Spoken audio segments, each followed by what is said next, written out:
Got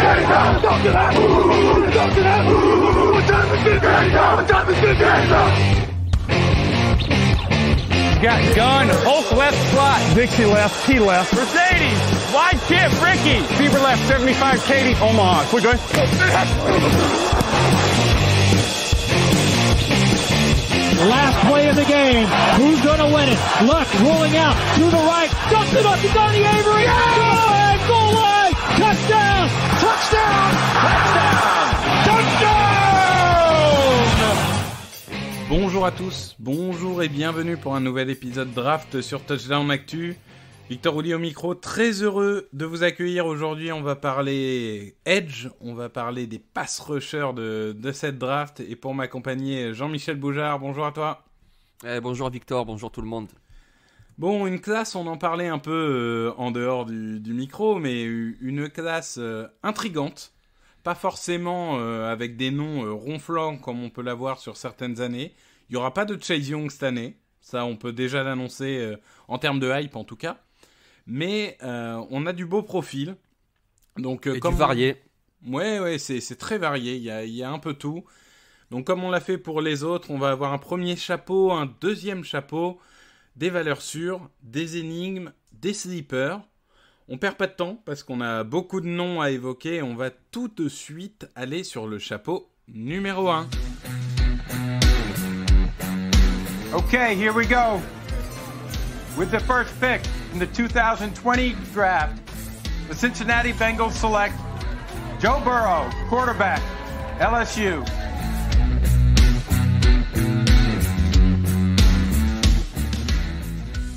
Le chapeau numéro 1.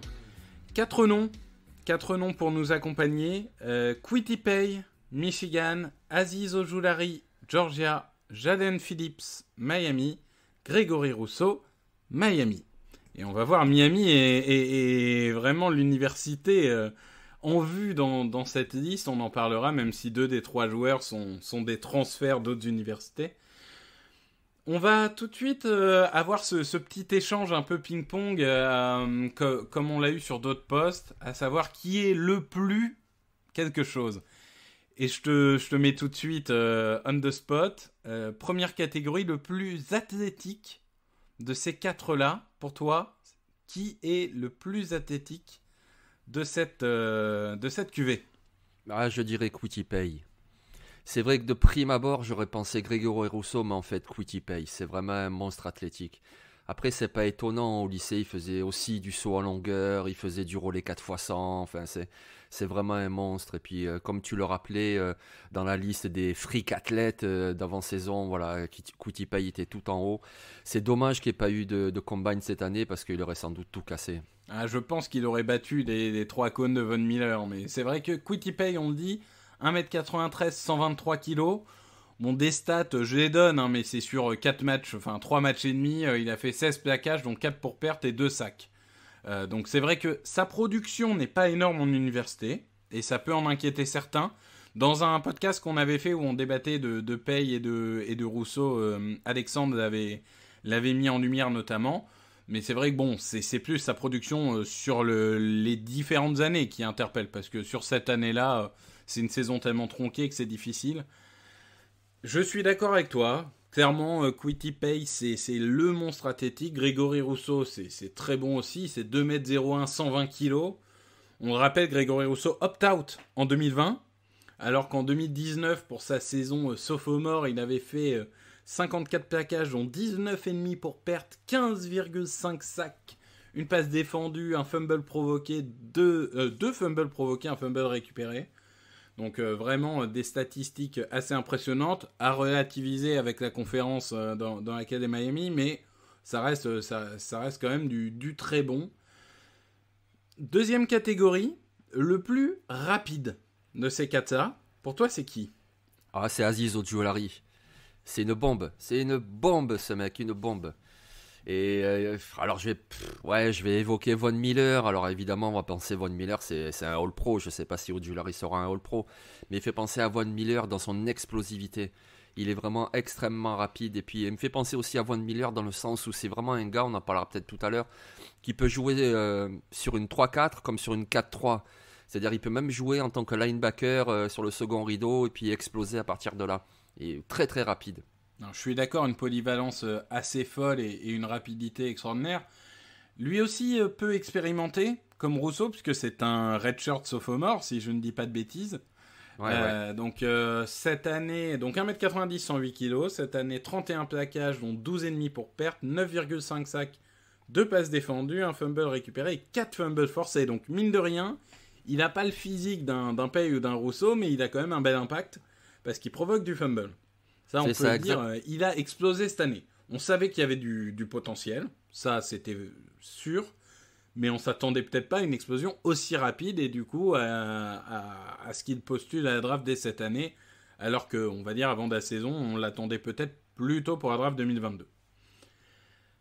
Troisième catégorie, qui est pour toi aujourd'hui le plus technique, le plus mature techniquement dans le placement des mains, dans le placement des pieds, dans l'utilisation de son corps? Si tu devais en donner un, qui est-ce que tu donnerais? Je parlerai encore de Kwity Paye. Parce que c'est vrai que ses stats sont pas folles. Mais comment dire, déjà à Michigan, on a vu que tous, ils sont pas super productifs, etc. Mais Kwity Paye, tout ce qu'il fait, ça bénéficie également aux autres. Et c'est quelqu'un qui est aussi bon contre le jeu de passe pour mettre la pression, quelqu'un qui est très bon dans le run-stop aussi, quelqu'un qui utilise bien son corps, quelqu'un qui a une bonne technique. Moi, je trouve que c'est le plus abouti. Alors moi, j'aurais un autre nom, pour le coup.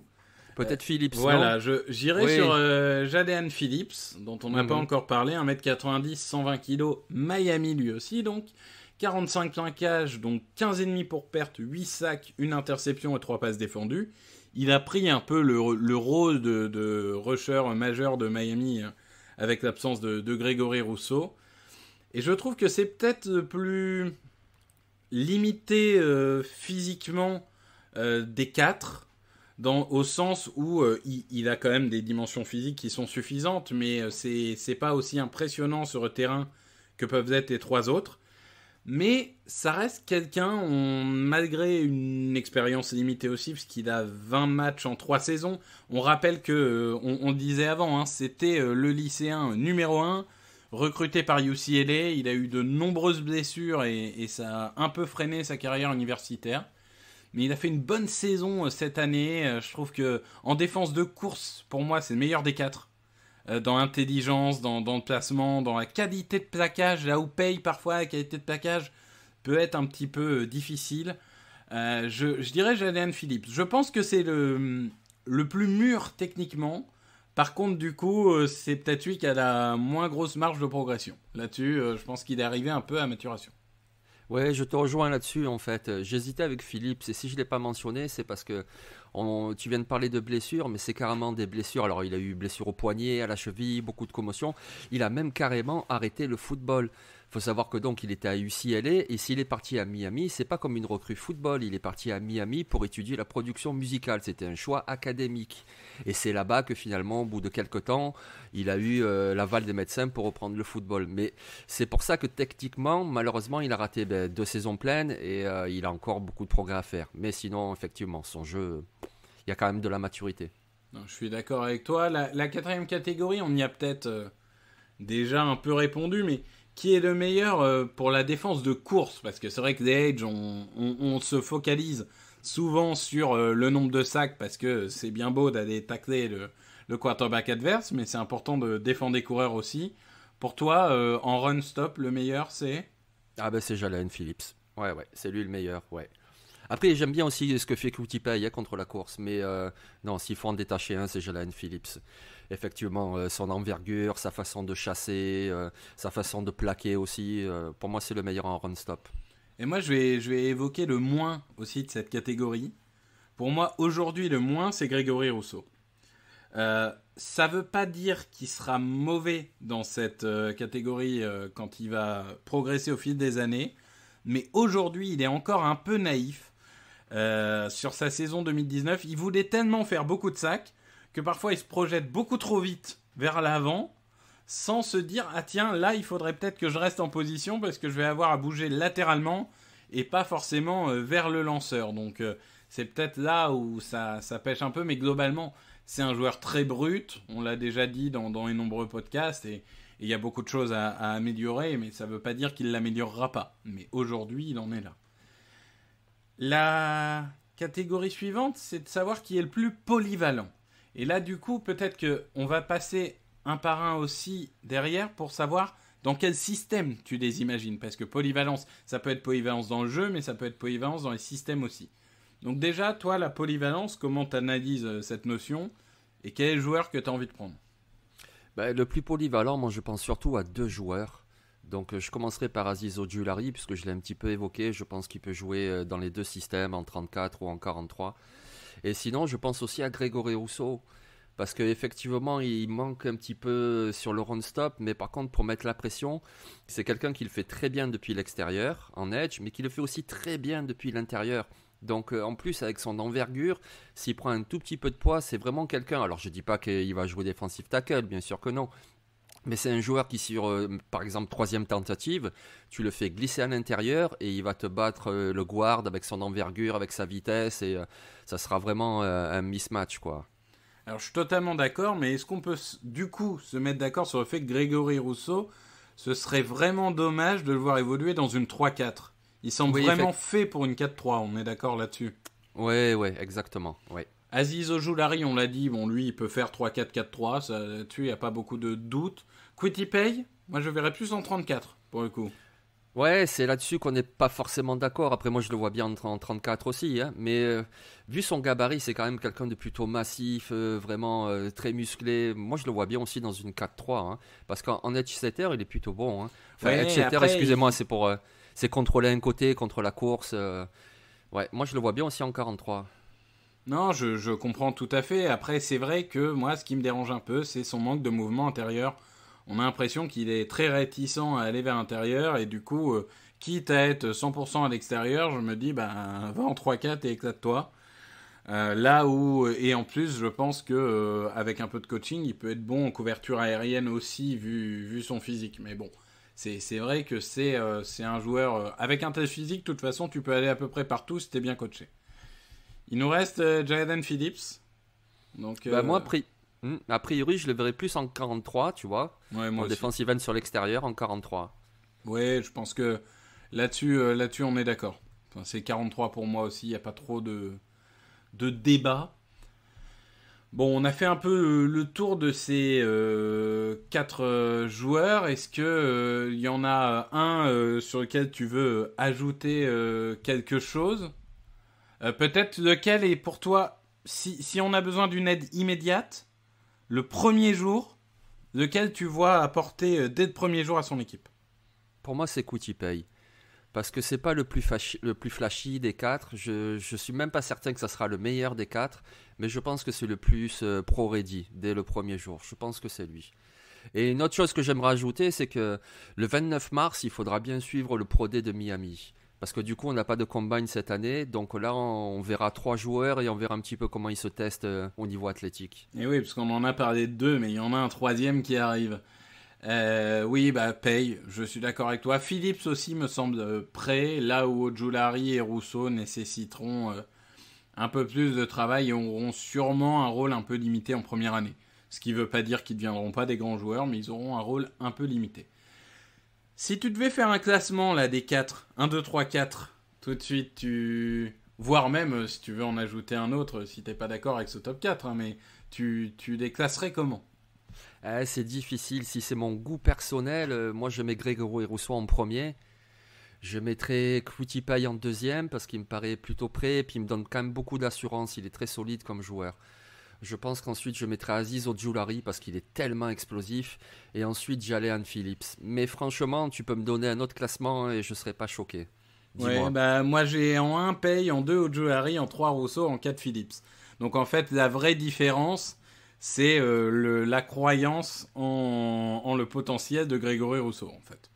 Enfin, oui. Sachant qu'après, je mets 3e de la liste. Hein. Je suis pas en train de dire que c'est une buse. Hein. Enfin, remettons les choses dans le contexte. On est dans le chapeau numéro 1.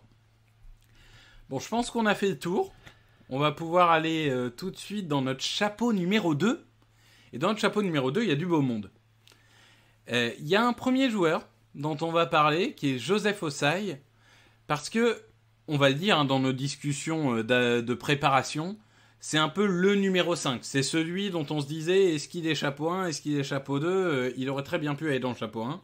Ça aurait pas forcément choqué. Donc Joseph Ossai, Texas, 1m93, 114 kg. Ses statistiques, 55 plaquages, 15,5 pour perte, 5,5 sacs, 2 passes défendues, 1 fumble recouvert et 3 fumbles forcés.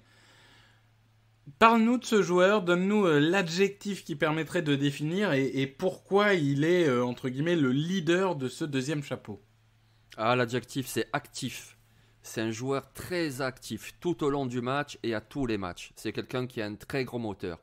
Qu'est-ce que ça veut dire ? Ça veut dire que quand le ballon est engagé, eh ben il joue, il continue, même s'il est bloqué par un tackle par exemple, ou quand le jeu se passe de l'autre côté, ben c'est pas un souci, il recule, il tourne, il continue à poursuivre, il s'arrête jamais, il a un très gros moteur. Et donc il est bon pour mettre la pression, il est bon aussi en run-stop. Après, ce que j'aime beaucoup, c'est aussi son expérience à Texas, c'est-à-dire que cette année, il a vraiment joué sur le premier rideau en tant que defensive end. Mais l'année dernière, il jouait plutôt comme un linebacker. D'ailleurs, il a plus un physique de linebacker. Il sait faire vraiment les deux. C'est quelque chose c'est quelqu'un qui va apporter vraiment dans tous les domaines, contre la course et contre la passe. Oui, et clairement, le match qui a illuminé un peu sa saison, c'est Oklahoma State, où il fait, je sais plus, 6 ou 7 plaquages pour perte et 3 sacs. Donc, c'est vrai que c'est un joueur qui a une faiblesse. En tout cas, aujourd'hui, c'est la couverture de passe. Ça, c'est sûr. Et ça va l'exposer d'une certaine manière. C'est un gabarit qui peut être limité, même si, personnellement, je pense qu'il est suffisant. Mais comme tu dis, c'est une activité hors norme. Et c'est clairement... Moi, ça fait partie de ces joueurs. J'arrive pas à l'enlever d'une équipe. Moi, je voudrais le voir aux Titans. Ah oui. Moi, oui, je voudrais voir ce joueur aux Titans. Je pense que ça peut être vraiment extraordinaire. Donc... à voir, mais c'est comme tu dis, c'est un moteur qui a beaucoup d'essence. il a beaucoup de carburant et même dans le 4e quart-temps, il est toujours aussi actif. On a donc un trio derrière dans le chapeau 2, et là on commence à arriver sur des profils un peu plus clivants, ou en tout cas avec des grosses zones de doute. Donc on a Carlos Basham Jr., 1m96, 129 kg de Wake Forest, 31 plaquages, 4,5 pour perte, 5 sacs, une passe défendue et 4 fumbles forcés. On a Jason Oweh, 1m96, 114 kg de Penn State, 38 plaquages, 6,5 pour perte, une passe défendue. Et Ronnie Perkins, 1m90, 112 kg, Oklahoma, 23 plaquages, dont 10,5 pour perte et 5,5 sacs. Je vais te faire commencer par Carlos Basham, qui est peut-être le moins polémique des trois. Donc il évolue à Wake Forest, qui est pas l'université la plus réputée, mais enfin c'est loin d'être un frein non plus. Qu'est-ce qui te plaît chez ce joueur? Quels des adjectifs que tu voudrais utiliser pour lui? Ah, il est costaud, très costaud, très costaud.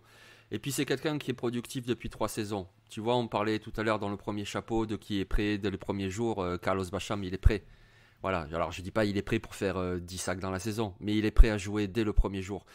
Il est costaud et en plus il est agile pour son gabarit. C'est ça qui est impressionnant avec lui, c'est qu'il est quand même explosif. C'est un gros, on peut penser à Eji Epenesa par exemple, que les Bills sont pris l'année dernière. C'est vraiment un defensive end qui va te contrôler un côté, il a des mains violentes, il est imposant, mais en plus il bouge très bien.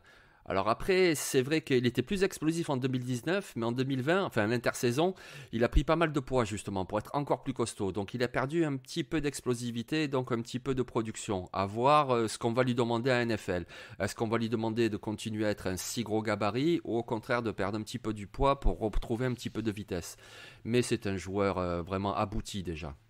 Oui, je suis assez d'accord. C'est un joueur je trouve qu'il est limité. En termes d'explosivité, de vitesse pure, peut-être même de capacité athlétique en général. Mais par contre, c'est un joueur très intelligent qui maximise son potentiel. Et du coup, c'est en effet... On aurait presque pu le mettre en valeur sûre s'il n'avait pas été en chapeau 2, au sens où c'est un joueur, ça serait quand même très étonnant qu'il n'apporte pas en NFL. Après, à quel niveau il apportera? Est-ce qu'il deviendra un remplaçant de luxe, un titulaire de luxe? C'est un autre débat. Mais c'est un joueur qui est rassurant. C'est un joueur qui est rassurant et je pense en effet que Par exemple, si de l'autre côté, tu as un Demarcus Lawrence, un rapide comme à Dallas, bah c'est pas mal de se dire je couple ça avec un defensive end plus costaud qui va me bloquer de l'autre côté et qui, on va dire, complétera bien mon rusher rapide. Donc c'est vrai que on le voit, hein, il y en a beaucoup entre 110, 115, 116 kilos dans cette liste. Il n'y en a pas beaucoup qui font son poids, donc il a, on va dire, la chance d'être un peu unique. Oui. Jason Oweh. Alors Jason Oweh, 1m96, 114 kg, Penn State. Quand je vous ai parlé de ses stats, j'ai pas mentionné de sac. C'est pas une erreur de ma part. C'est qu'il n'en a pas fait cette année. C'est vraiment pour moi une énigme totale. Alors décris-nous Jason Oweh en un adjectif et explique-nous pourquoi pour toi il est chapeau 2. Il est rapide, très rapide. Alors bon, il ne faut pas s'en fier au temps qu'il a fait là récemment de 4,38, c'est un temps d'entraînement qui n'est pas officiel, mais même tu le vois dans les matchs, il est très rapide, c'est quelqu'un d'hyper athlétique, que ce soit pour tourner le coin, mais que ce soit aussi pour changer de direction. C'est quelqu'un vraiment de très très vif.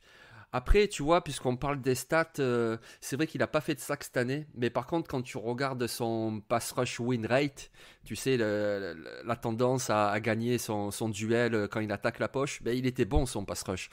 Donc, c'est vrai qu'il n'a pas fini les actions, mais il était quand même relativement efficace. Après, c'est quelqu'un d'assez brut. Voilà, il y a vraiment du travail à faire avec lui, mais le potentiel est là. Ensuite, il faudra voir un petit peu quelle position on va l'aligner, parce qu'il est quand même peut-être pas assez costaud pour jouer defensive end dans une 43, et puis il n'a pas vraiment été utilisé en couverture, donc pour être un outside linebacker dans une 34, il y a là aussi du travail à faire, mais c'est un monstre athlétique, c'est Daniel Hunter des Vikings, quoi. Ah, Daniel Hunter, moi j'ai une autre comparaison, mais on y reviendra, mais je vois ce que tu veux dire. Après, moi honnêtement, je ne sais pas si je préfère pas en linebacker de 4-3, tu vois. Je me dis que ça dépend dans quel système, il faudrait un système un peu hybride, mais tu l'as dit, il est explosif, il est rapide, il est athlétique, tout ce qu'on veut. Mais alors oui, il est brut, quoi. Il est brut. Son deuxième mouvement est à travailler, son intelligence de jeu est à travailler, sa technique est à travailler. Le placement de ses mains, par moment, peut rendre dingue. Donc bon, ça fait partie de cette catégorie de joueurs qui ont des capacités athlétiques tellement folles que quelqu'un prendra le risque. Mais il faut qu'il soit bien coaché. Parce que là, il y a un potentiel bust si jamais il se développe jamais. Je suis d'accord que bon, il y a du plus et du moins, mais attention à ce joueur. Le dernier, et je vais t'essayer d'en parler parce que moi j'ai essayé de jeter du chapeau 2 ou 3 fois, mais tu me l'as remis à chaque fois. Ronnie Perkins, Oklahoma. Donc explique-moi, essaye de me convaincre avec un adjectif et un argument de pourquoi Ronnie Perkins mériterait d'être dans le chapeau 2 à la place, par exemple, d'un Joe Tryon ou d'un Quincy Roche dont on va parler après. Bah, déjà parce qu'il est constant depuis 3 saisons avec Oklahoma, voilà, déjà tout simplement, c'est un joueur qui produit sur le terrain, il joue, alors il paye pas de mine parce qu'il a pas un gabarit vraiment typique, quoi, hein, il manque un petit peu de taille, il manque un petit peu de rapidité si c'est pour le faire jouer dans une 3-4, mais il est très complet, il est bon pour attaquer la poche, il est très bon en run stop, il produit, il a beaucoup d'expérience avec Oklahoma, il a joué je sais pas combien de matchs, une trentaine. C'est un gabarit un peu atypique, mais tu vois, par exemple, aux Bengals, il y a Carl Lawson, pareil, il sortait d'Auburn, on se disait qu'est-ce qu'on va faire de ce joueur, il manque de taille, de gabarit, en même temps il est bon en pass rush, comment on fait, et puis ça marche plutôt bien, tu vois. Alors c'est pas un joueur qui va être lui non plus un All-Pro, mais il va avoir sa place dans un 53 et il va jouer, quoi. Moi j'aime bien Ronnie Perkins, alors je l'aime pas comme un premier tour, mais au deuxième tour, je valide tout à fait. Oui. Je comprends ton argument. Moi, j'ai du mal avec Ronnie Perkins parce que pour moi, c'est un edge de complément. C'est des mains violentes et une bonne défense de course. C'est bien. Ça peut aider sur première ou deuxième tentative. J'ai du mal à en faire un titulaire sur 3 tentatives, par exemple. Moi, je l'imagine vraiment comme un joueur un peu situationnel que tu vas être très content de mettre sur certains match-ups, que tu vas être... très réfractaire à mettre sur d'autres, Donc j'ai du mal à le voir aussi haut parce que je le trouve vraiment limité, pas tant... Alors oui, dans le système, parce qu'évidemment il ira en 4-3, mais surtout par rapport à ce que tu affrontes en face, ça sera pas forcément un atout d'avoir pour moi. Et alors, pour le coup, lui, il a des mains très violentes, il va au mastic, mais alors si ça passe pas, il n'y a pas de deuxième mouvement. Ça passe, ça casse, donc... Je suis un peu plus sceptique sur le profil. Bon, ça reste un très bon joueur et là on parle que de très bons joueurs et je suis pas en train de dire qu'il va finir au 6e tour de draft. Soyons clairs, c'est toute proportion gardée. J'ai plus envie de prendre un risque Jason Howe qu'un risque Ronnie Perkins, par exemple. Ouais, je comprends. Mais en même temps, c'est un petit peu le débat entre le plancher et le plafond. Ouais, c'est ça. Ouais. Ronnie Perkins, il a un plancher vraiment très solide. Moi, il me rassure, ce gars-là. Et puis, même s'il joue pas toutes les troisièmes tentatives, il jouera quand même beaucoup de snaps et ça me suffit largement pour un deuxième tour. Et oui, Jason Howe, lui, par contre, il a un plafond très très haut et tu peux te dire, peut-être dans 2 ans, ça sera un monstre. Mais c'est peut-être. Alors que Ronnie Perkins, je suis beaucoup plus sûr. Non, mais c'est ça. C'est l'appétence au risque et puis aussi... Voilà, ce dont tu as besoin, parce que, imaginons, on est au 3e tour, Perkins est tombé, peut-être qu'il y a une équipe qui est déjà pas mal en edge, qui va dire, ah tiens, c'est le profil qui me manque, et puis ça peut le faire rapidement. Donc après, bon, ça dépend, voilà, c'est des opportunités. Je pense que c'est ce genre de joueur, il y a des équipes qui vont le vouloir, après, du coup, il peut bouger de 40 places à la draft, pas tellement par rapport à son niveau, mais par rapport à l'équipe qu'il voudra et la sélection qu'ils auront. Bon, ça, c'est notre deuxième chapeau. Donc, on a déjà parlé de 8 très beaux joueurs. Il nous en reste 6 à évoquer. Des valeurs sûres, des énigmes, des sleepers. Eh bien, on va pas perdre de temps et on va tout de suite passer à la deuxième partie de notre podcast. Hey, Kurt Warner here. Hi to everybody at the Touchdown Podcast.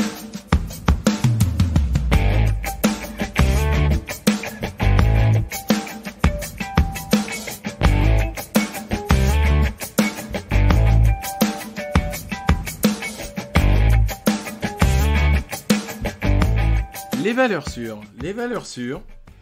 On a 2 joueurs. Moi, j'ai pris un petit risque sur la valeur sûre. J'annonce tout de suite. C'est parfois on est amoureux et on assume. Toi, t'as pris entre guillemets un joueur de Miami. Du coup, le fameux 3e, un joueur assez intéressant et assez connu par les amateurs de NCAA. C'est Quincy Roche. Donc 1m90, 111 kg, 45 plaquages, 14,5 pour perte, 4,5 sacs, une passe défendue, 3 fumbles récupérés, 2 fumbles forcés. Ancien joueur de Temple, si je ne dis pas de bêtises, qui avait été extrêmement productif à Temple. Il est passé à Miami pour montrer qu'il pouvait produire à un niveau un peu plus élevé. Explique-nous ce que tu as aimé chez lui et pourquoi tu en fais une valeur sûre. Bah, moi, on me dit valeur sûre, je prends une valeur sûre. Voilà. Comme tu dis, Quincy Roche, on l'a vu avec Temple, il était très bon, très productif. Et puis, il a pris un risque. Il a pris un risque dans une conférence plus relevée, la conférence ACC. Il a pris le risque d'aller dans une université qui est sous les feux des projecteurs, Miami. Et puis, qu'est-ce qu'il a fait ? Il a été productif. Donc, du coup, pour moi, c'est vraiment une valeur sûre. Il a une bonne technique de main, il a une bonne variété de mouvements. Il n'a pas le plus gros des gabarits, c'est pas le plus rapide non plus. Mais voilà, il a fait déjà 2 universités, 2 situations différentes et à chaque fois il a été bon. Pour moi, c'est une valeur sûre. Oui, je suis totalement d'accord avec toi. C'est peut-être même lui que j'aurais mis en chapeau 2. Tu l'as dit, la diversité des mouvements, c'est important parce qu'on a beaucoup de joueurs bruts qui parfois manquent un peu de diversité. Là, on est sur un joueur qui peut à peu près tout faire. Alors, on peut considérer qu'il ne le fera jamais parfaitement, mais il le fait déjà très bien, ce qui est déjà suffisant pour la NFL. Et je pense que dès le premier jour, il peut être utile, parce que oui, c'est un profil qui est très intéressant. En défense de course, il est loin d'être inutile. Il fait aussi le travail, pour le coup. Donc, je suis d'accord. C'est un joueur qui a un profil vraiment intéressant et qui est très varié. Moi, de mon côté, je vais vous parler d'un joueur de Duke, 1m88, 120 kg, au prénom délicieux, puisqu'il s'agit de Victor Dimukeje. 39 plaquages, 8 pour perte, 7 sacs et demi, une passe défendue, un fumble recouvert et 2 fumbles forcés. C'est mon crush de cette année, on va le dire hein, clairement. Il y en a qui l'auraient sûrement mis en énigme, mais il y en a qui l'auraient pas évoqué. Mais moi, je vous le mets en valeur sûre. Parce que c'est un joueur qui est rapide. C'est un joueur qui est explosif. Techniquement, c'est bon. QI défense, alors là, on est tout en haut. Vraiment, il fait très peu de mauvaises décisions. Il a un moteur, il est un peu comme Joseph Ossai. Il est actif du début à la fin du match. Il n'y a pas de moment où il disparaît. Il est toujours là. Alors c'est sûr que aujourd'hui, il fait partie de ces joueurs qui sont moyens plus partout et excellents nulle part. Donc ça peut effrayer certains. Je peux le concevoir. Après, il est à Duke, hein, c'est pas non plus une université pour produire qui est la plus grande université pour produire des edge. Donc peut-être qu'avec un coaching un peu différent, il peut vraiment maximiser son potentiel. Mais pourquoi j'en fais une valeur sûre, c'est que pour moi, à minima, ça sera un excellent remplaçant. Et je serais pas étonné du tout qu'après 1 ou 2 ans à apprendre, ça soit un titulaire solide en NFL. Je dis pas qu'il va devenir All-Pro, là encore, hein, on est sur des valeurs sûres, pas sur le haut du panier. Mais c'est un joueur qui, pour moi, est très rassurant, parce qu'on parlait de plancher. Pour moi, son plancher est très haut. Ouais, c'est vrai, c'est un très bon joueur. Ouais. C'est un peu une surprise. Alors, il produit déjà depuis 2-3 ans. Mais c'est vrai que, par exemple, Duke cette année, moi j'ai regardé Duke pour voir le joueur qui est à son opposé, pour voir Chris Rumph, qui lui aussi est un defensive end, un pass rusher, et c'était vraiment le joueur que je voulais voir. Et puis je sais plus, je crois que c'était contre Boston College, ou enfin bref, un match de Duke. Et puis en fait, c'est Dimukeje qui a crevé l'écran. Et il a fait une très bonne saison également. Et puis, comme tu dis, un joueur complet. Après, il manque peut-être un petit peu de gabarit, il y a encore du travail technique, mais oui, effectivement, c'est un très bon joueur. Oui, c'est sûr que la technique, il peut l'obtenir. Le gabarit, bon, malheureusement, il sera toujours un peu limité. 1m88, c'est petit, ça c'est sûr. Après, on en a vu des petits réussir en NFL, mais il a quand même 120 kilos et il n'hésite pas à aller au mastic. Mais c'est vrai que moi, c'est un joueur qui va en surprendre plus d'un, je vous le dis. Et qui dépassera pas le 3e tour, je vous le dis aussi, je vous l'annonce. Ah non, mais je vous le dis, hein, c'est annoncé ici. On ressortira les extraits audio quand il aura été sélectionné en 6e choix en 6e tour par je sais pas qui. Mais moi je vous le dis, il va surprendre du monde. Il est vraiment resté dans l'ombre parce que Duke, en effet, on va en parler aussi dans les sleepers, mais il y a des universités qu'on regarde moins que d'autres. Duke, on va dire que l'année Daniel Jones, on a beaucoup regardé Duke. Là, cette année, c'était un peu plus compliqué. Donc, n'hésitez pas à aller regarder les vidéos. Parce qu'il y a vraiment un beau profil. Ouais. On va passer aux énigmes. Et alors, ton énigme, c'est un joueur qui est très... On va dire que tout le monde n'est pas d'accord sur sa valeur. Daniel Jeremiah, par exemple, en fait un premier tour dans quasiment toutes ses mocks. D'autres envoient un joueur extrêmement limité. Et le fait qu'il ait opt-out n'aide pas à ça. Tu vas nous parler de Joe Tryon de Washington. 1m96, 118 kg. 41 plaquages, 12,5 pour perte, 8 sacs et une passe défendue. Il a tout pour être un grand. Mais il y a encore, on va dire, des gros points d'interrogation. Donc vas-y, parle-nous de ce joueur.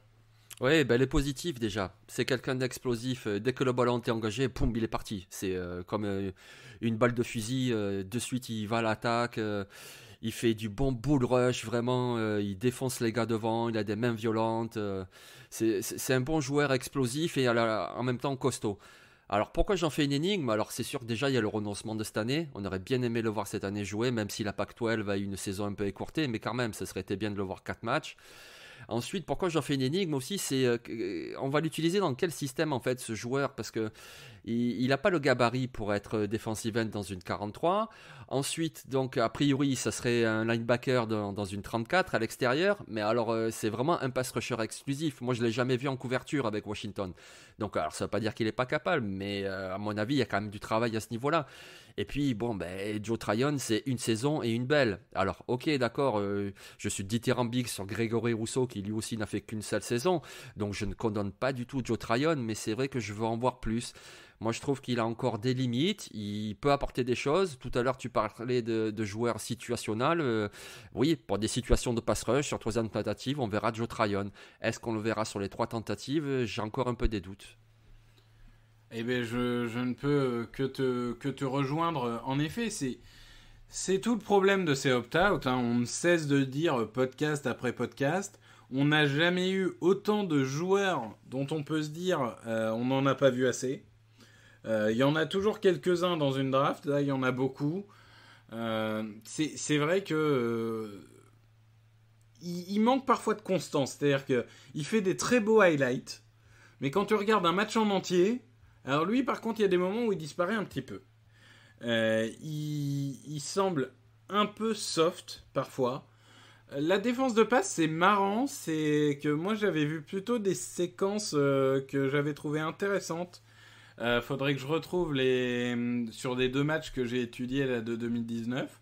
Mais c'est vrai qu'après, voilà, on est sur des profils très bruts. Et comme beaucoup de joueurs ici, le plus gros d'impact qu'ils peuvent faire en NFL, c'est en 2e année si tout se passe bien, 3e année à peu près pour tous. C'est-à-dire, il va falloir apprendre, quoi. Et tu te dis, il va jouer, à mon avis, il va jouer en équipe spéciale, lui, pour le coup. Il va jouer sur certaines situations et si jamais ça marche, un peu plus et encore un peu plus et encore un peu plus et on verra jusqu'à quel niveau. Mais oui, il faut avoir un plan pour lui. Clairement, il faut dire voilà, je veux l'utiliser pour telle action et telle action. Et je suis d'accord avec toi, en 4-3, ça risque d'être un peu compliqué d'utiliser un tel profil. Donc une 3-4 serait certainement plus prudent. Même s'il est très grand, il n'est pas forcément très lourd. L'autre profil, moi, dont je vais vous parler, là encore un profil que j'avais déjà évoqué, je crois, dans un précédent podcast, c'est Jordan Smith de UAB. Et je vais faire plaisir à Grégory Richard, qui aime les cas sociaux. Jordan Smith, en 2017, il a fait partie, pour ceux qui ont suivi, de ces joueurs de Florida qui se sont fait exclure pour des histoires de cartes de crédit, de fraude aux cartes de crédit, enfin je ne sais plus exactement le détail, mais du coup il est passé par le JUCO, le Junior College, pardon, et il a rebondi à UAB. C'est un joueur que j'aime beaucoup sur le terrain, alors à voir comment il se comporte en dehors du coup, parce que bon, c'est des joueurs qui ont eu de telles casseroles, on a quand même envie de les interviewer pour voir ce qu'ils ont dans la tête, parce que peut-être qu'il a mûri et appris de ses erreurs, peut-être pas. Donc ça c'est un point. Donc Jordan Smith c'est 2m01, 115 kg, 41 plaquages, 9 pour perte, 4,5 sacs, une interception, une passe défendue. C'est un joueur que je trouve ultra rapide, ultra explosif, avec une diversité de mouvements vraiment folle. Pour moi en 3-4 il est parfait. Il peut défendre la passe, il peut faire du pass rush. Après, là encore, on est sur un profil super brut, quoi. De temps en temps, il y a les feeds qui se déconnectent et on se dit, mais qu'est-ce que t'as foutu sur cette séquence d'action, quoi. C'est frustrant, ce type de joueur. Il va faire 2 cartons où on se dit, ok, le mec, c'est un premier tour. Et puis là, tu vois le carton d'après, tu dis, ok, non, en fait, je vais peut-être le mettre en fin de détour ou peut-être au 3e jour. C'est vraiment ces joueurs, c'est les montagnes russes quand vous les regardez sur le terrain. Donc lui, il va falloir qu'il soit canalisé, il va falloir qu'il soit coaché, mais du coup, la question, c'est est-ce qu'il peut être coaché? Donc c'est pour ça que, alors lui, vraiment, si j'étais un insider, j'aimerais beaucoup être dans les interviews de Jordan Smith pour voir ce qu'il raconte, parce que à mon avis, ça va beaucoup influencer sa place à la draft. Et voilà, c'est un joueur qui a tout, physiquement, techniquement, explosivité, etc. Mais alors, il va falloir bouffer de la vidéo et travailler sur la prise de décision. T'en penses quoi, Jean-Mi? Ben oui, j'en pense ce que tu as dit, hein. Donc c'est un pari en fait, Jordan Smith, c'est un pari. C'est un pari parce qu'il est grand, il a une super envergure, il est rapide. Tu le vois, tu te dis waouh, ça peut être vraiment un pass rusher extraordinaire. Et puis on l'a vu au Senior Bowl, il était là, mais alors sur le terrain, il faisait que des erreurs, il partait avant le snap, enfin des fautes de concentration. Moi, la technique, je la trouve pas si aboutie que ça. Il y a vraiment du boulot. Donc, c'est un pari. C'est un pari sur le potentiel. C'est un pari qui peut être payant. Et je dirais même pas risqué, parce que c'est quelqu'un qui, à mon avis, partira vers le 5e tour. Donc, c'est pas un très gros risque. Mais voilà, c'est un pari sur l'avenir. Ouais, je pense que 5e tour, c'est bien pour lui. C'est vrai que c'est quelque chose... je suis un peu rouillé à la présentation des podcasts. C'est quelque chose qu'on n'a pas beaucoup fait sur des autres joueurs. Mais comme on est en avance, on reviendra à la fin du podcast sur des projections pour que les gens puissent vraiment cadrer les joueurs par rapport à leur tour de draft. On va parler d'abord de nos sleepers. Et alors là, je vais te laisser parler parce que le tien, j'ai commencé à le regarder du coup ce matin parce que honnêtement, il est passé complètement sous mon radar, je l'avoue avec humilité. Raymond Johnson, 1m90, 122 kg, Georgia Southern, 35 plaquages, 13,5 pour perte, 5 sacs, un fumble recouvert, un fumble forcé. Explique-nous ce qui te plaît sur ce joueur qui est pour l'instant dans l'ombre, mais dont toi, tu vois un gros potentiel. Oui, il a du potentiel, ouais. Après, c'est un sleeper. Hein, mais moi, ce que j'aime bien, c'est qu'en fait, il produit déjà depuis 4 ans. Depuis 4 ans, on le voit. Alors après, c'est vrai que j'ai un petit peu cherché aussi parce que j'avais envie de mettre en lumière la conférence Sunbelt. Parce que c'est pas une des meilleures conférences, mais c'est quand même une conférence où il y a du football, où ça joue, où tous les ans, ça sort des joueurs pour la NFL. Il y a des équipes comme Appalachian State, comme Louisiana. Donc lui, il vient de Georgia Southern. Et voilà, c'est un joueur qui produit. Alors après... Pour la NFL, évidemment, il y aura une transition, et pas seulement de niveau, il y aura une transition sans doute sur son poste aussi, puisque Georgia Southern jouait en 34, et lui, il jouait sur le premier rideau, sauf qu'il n'a pas le gabarit pour jouer sur le premier rideau en NFL. Donc, moi, je pense que sa meilleure projection, ce serait de rester defensive end, mais dans une 43. Mais voilà, c'est un joueur qui est costaud, qui en même temps, alors c'est pas le plus rapide, mais qui n'est pas lent non plus. C'est un joueur qui est plutôt polyvalent, qui peut faire plein de choses. Il me fait penser un petit peu avec son gabarit à Everson Griffin, tu vois. C'est-à-dire ce joueur qui n'est pas le plus explosif, mais qui est quand même présent, qui est costaud pour défendre la course, qui peut aussi attaquer un petit peu la poche. Voilà, moi c'est un joueur que j'aime bien. Raymond Johnson, un jour à suivre. Oui, forcément, j'ai une analyse très limitée du joueur, parce que j'ai commencé à regarder ce matin, mais en effet, il ne sera pas utilisé de la même manière en NFL qu'à Georgia, ça c'est sûr. Après, oui, il a l'air d'avoir du potentiel. Il a l'air d'avoir un joueur très soudain. Et en effet, la Sunbelt est parfois un peu mal aimée. Et c'est pas forcément à raison, parce que c'est un beau réservoir de talent. Donc tu fais bien de mettre en lumière. Mais moi, de mon côté, j'ai mon Daniel Hunter à moi. Il s'appelle Dayo Odeyingbo. Alors, on parle d'université... Alors, là, on va parler de la SEC, mais on va parler du parent pauvre de la SEC, puisqu'on va parler de Vanderbilt. Alors, Vanderbilt, si vous êtes fan de baseball, vous regardez souvent l'université de Vanderbilt. Si vous êtes fan de football, un peu moins. C'est d'ailleurs, merci au baseball, c'est grâce à ça qu'ils sont toujours dans la SEC. Ou alors vous regardez Sarah Fuller. Ou alors vous regardez Sarah Fuller, qui est devenue la première femme à inscrire des points en université. 1m98 pour 125 kg, 32 plaquages, 8 pour perte, 5,5 sacs et une passe défendue. C'est un monstre physique. Il est polyvalent. Moi, vraiment, je trouve qu'il y a du Daniel Hunter en lui. Mais alors, on se répète encore et toujours. C'est brut. Techniquement, c'est brut. Et je pense que le fait d'évoluer à Vanderbilt n'aide pas. C'est-à-dire qu'on sent qu'il a en lui vraiment une possibilité de diversifier ses mouvements extraordinaires, et finalement il a l'air d'être sous-utilisé à Vanderbilt. C'est vraiment frustrant d'étudier ce joueur, parce qu'on se dit il pourrait faire tellement plus, et il en montre finalement pas tant que ça, et du coup j'ai envie de prendre le risque. Là on est vraiment sur du sleeper, donc on parle pas des premiers tours, mais c'est un joueur où je me dis il est pas mal en pass rush, il est pas mal en défense de course. Ok, techniquement, sa qualité de plaquage, etc., c'est des choses à travailler. Mais alors vraiment, lui, si tu le fais bien travailler, ça peut être un retour sur investissement énorme. Et je dis, alors lui, année 3, année 4, il peut devenir titulaire sans problème. Mais là encore, l'interview sera décisive, savoir ce qu'il a dans la tête. Il va falloir qu'il travaille beaucoup, qu'il apprenne beaucoup. Mais je le vois dans une 4-3, là, je le vois s'éclater à long terme. Et il y a vraiment quelque chose dans ce joueur qui me plaît. Ouais, mais tu peux, hein, ouais. Il est grand, il est puissant, on voit de la polyvalence quand il joue, effectivement, il peut attaquer extérieur, il peut attaquer intérieur, c'est vraiment un potentiel athlétique. Après, il faudra voir quand même la blessure qu'il a vue là à la fin de la saison. Oui, tout à fait. Voir ce que ça donne, mais... Et puis en plus, voilà, et comme tu disais, il est vraiment pas aidé parce qu'il joue dans la meilleure conférence universitaire, mais dans la plus mauvaise équipe de cette conférence. Ce qui veut dire quoi ? Qu'il affronte toutes les semaines des tackles offensifs qui sont très performants, très bons, et lui, de son côté, c'est le joueur à marquer. Donc du coup, toutes les attaques adverses le marquaient à lui. Donc du coup, c'était très difficile pour qu'il soit bon, et quand même, il a réussi à produire. Donc c'est un joueur il y a du potentiel, effectivement, il y a du potentiel.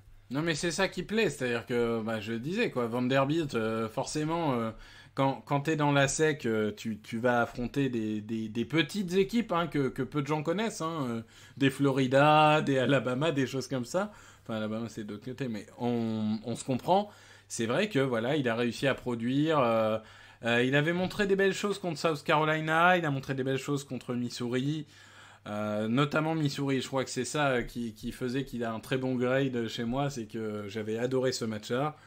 Voilà, c'est un joueur, c'est un sleeper, c'est la définition du sleeper. Mais voilà, il y a certains joueurs, parfois l'université qu'ils ont choisi ou qu'ils ont été obligés de prendre, fait que ça limite un peu leur exposition nationale, même quand on est dans la SEC. Je pense qu'on a fait un peu le tour. Et du coup, je disais, j'ai pas vraiment pour tous les joueurs donné le potentiel de choix à la draft. Donc on va retourner sur des joueurs et tu vas me dire à quel endroit tu les vois et moi je vais te dire si je les vois différemment. On va dans le chapeau 1. Quitty Paye. Au premier tour, je pense top 20. Oui, top 20, ça me paraît bien. Aziz Ojulari. Premier tour aussi, je dirais entre 15 et 30. C'est une fourchette un peu large, mais ouais, je pense qu'à partir de la mi-premier tour, il est en jeu et jusqu'à la fin du premier tour. Ouais, je verrais un petit peu plus large en incluant le début du second, mais on est dans ces eaux-là très clairement. Jalen Phillips. Je pense que c'est une fin de premier tour, début second. Ouais. Donc on va dire du 25-40, 25-35. Moi, je dirais second tour pour lui. Je suis assez d'accord avec ça. Grégory Rousseau, qui était annoncé top 10 avant le début de la saison et qui peu à peu se descend dans les mocks, comme quoi il fallait peut-être pas opt-out. Dis-moi, toi, tu le vois vers quelle place aujourd'hui ? C'est variable. Moi, j'ai envie de te répondre le 29 mars, en fait, tu vois. Donc, on attend un peu. Après, c'est Pro Day. Ouais, c'est ça, parce que le Pro Day, ça va être important, parce que c'est un joueur hyper athlétique, et ce qu'il a montré sur le terrain, c'est vraiment quelqu'un d'hyper athlétique, donc c'est pas juste pour lui qu'il n'y ait pas de combine cette année, parce qu'avec le combine, moi je suis certain ce mec il part, mais il échappe pas au top 15, c'est impossible. Là, forcément, voilà, il a renoncé. Alors, c'est bizarre d'ailleurs, les observateurs ne font pas cette remarque pour Ja'Marr Chase, ne la font pas pour Micah Parsons, ils la font pour Grégory Rousseau. Alors, il y a peut-être des raisons, mais moi, je le vois quand même au premier tour. Je ne le vois pas échapper au premier tour. Autant le parallèle avec Ja'Marr Chase, oui, mais Micah Parsons, on en a vu un peu plus, je trouve. Mais bon. Oui, c'est vrai, il a fait 2 saisons pleines, oui. Mais en effet, c'est des profils toujours un peu clivants. Bon, je pense, premier tour... entre 10 et 30, mais en réalité, je pense qu'après les Pro Day, ça sera entre 10 et 20. Moi, je suis un peu dans la même vision que toi. On passe dans le chapeau 2, et là, on va s'amuser. Alors, je vais prendre peut-être le plus facile. Joseph Ossai. Fin premier, début second. Après, début second, ça serait pas mal, je trouve. Ouais, moi je t'ai dit, à partir des Titans, je lâche pas le truc, tu sais. À partir des Titans, et après, il finira par être pris, il dépassera pas le 40 ou par là. Carlos Basham. Deuxième tour, Carlos Basham. Deuxième tour. Alors, solide deuxième tour, mais il lui manque un petit quelque chose pour être premier, selon moi. Voilà, il lui manque un petit peu soit de rapidité, alors l'explosivité, il en a pour son gabarit, mais c'est pas Ojulari non plus. Donc, moi, je pense que c'est un solide deuxième tour. Bon, Ronnie Perkins, Ton copain Ronnie Perkins. Ouais, ben moi je le vois bien au second tour aussi. Après, j'entends ce que tu dis, il peut partir au troisième. C'est vrai qu'il n'a pas une qualité exceptionnelle, mais il fait tout à peu près bien. Donc moi je le vois bien au deuxième tour aussi. Ah, moi, par contre, là, je le vois deuxième partie de troisième tour. Ah oui, carrément. Là, on a une grosse différence d'analyse sur le coup, parce que je peux te dire, hein, dans mon big board personnel, il est à la magnifique place de 15e. Donc, il y a du monde quand même devant lui. Il y a tous ceux qu'on a dit. Il y a aussi du Patrick Jones, du Amilcar Rachin, du Oza Odigizua. Bon, après, c'est pas tous ces mêmes profils, hein, évidemment. Donc, il y a ça aussi qui rentre en jeu. Là, on s'amuse à faire des projections, mais selon les systèmes, vous aimerez pas les mêmes joueurs. Jason Howe, du coup, tu le vois... C'est possible qu'il parte au premier, hein, vu le potentiel athlétique qu'il montre. Ah, et carrément. on sait très bien.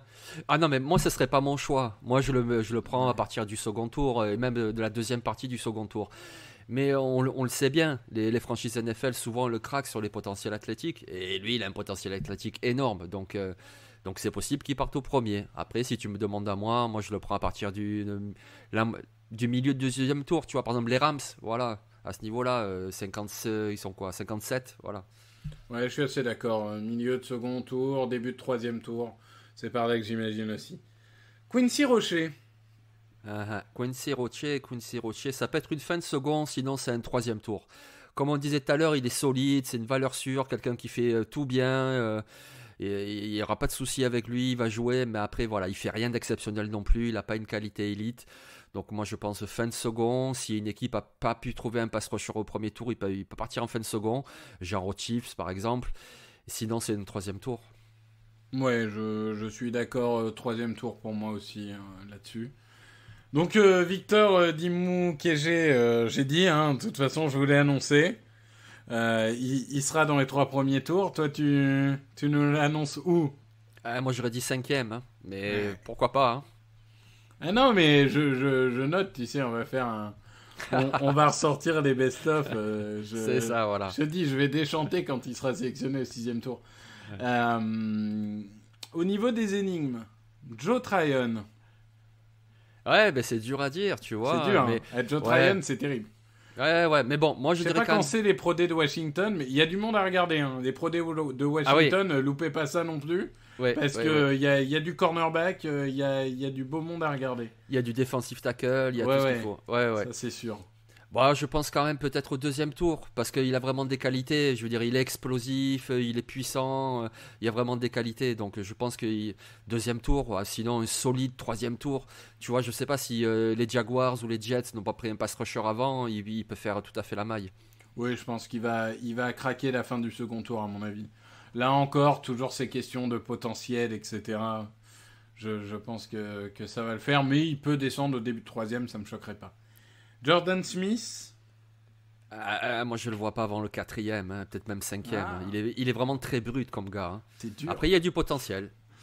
Non, je dis t'es dur, en vrai j'avais fin 3e, 4e. Donc on est une petite différence d'analyse, mais pas énorme pour le coup. Raymond Johnson. 6e. Et tu sais que j'ai vu sur certains sites au 4e tour, là j'étais étonné, hein. Oh. Et ouais, j'ai fait mes recherches du coup comme tu m'en as parlé. 6e pour toi? Ouais, je pense 6e quand même, parce que voilà, la conférence, le changement de position, et il sera drafté. Pour moi, c'est sûr, il sera drafté, mais ouais, 6e tour. Bon, là, du coup, je dis comme toi, puisque pour l'instant, j'ai pas encore vu assez pour avoir un avis. Dayo Deyingbo, du coup.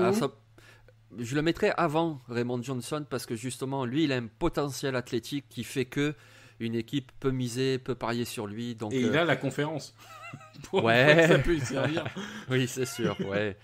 Alors je dirais quand même fin 4e, 5e tour, pas avant. Ouais, c'est ça. Fin 4e, 5e tour. Je suis assez d'accord. Là-dessus. Il n'y a pas trop de débat à avoir à mon avis. Ok, je pense que voilà, on a fait le tour. Nos excuses à Patrick Jones de Pittsburgh. Nos excuses. Et son compère Rashad Weaver aussi, de Pittsburgh. Oui, Rashad Weaver aussi, à Cameron Semple de Tulane, à Shaka Toney de Penn State. Il y a beaucoup de joueurs dont on aimerait vous parler, mais on a forcément une durée un peu limitée. En tout cas, ce fut un plaisir, Jean-Mi. Mon petit doigt me dit qu'on se retrouve très bientôt pour parler de run-stop, de ligne intérieure et de linebacker. Donc, on vous donne rendez-vous, vous l'avez compris, maintenant c'est le mardi et le jeudi. Et j'annonce un peu pour teaser, mais il y aura aussi le 1er avril, si je ne dis pas de bêtises, une mock draft avec des échanges. Donc une mock draft sans aucun doute épicée. Donc on vous donne rendez-vous. Merci beaucoup Jean-Mi. Merci Victor. Et merci à vous pour votre écoute et on se retrouve très bientôt. Allez, ciao tout le monde.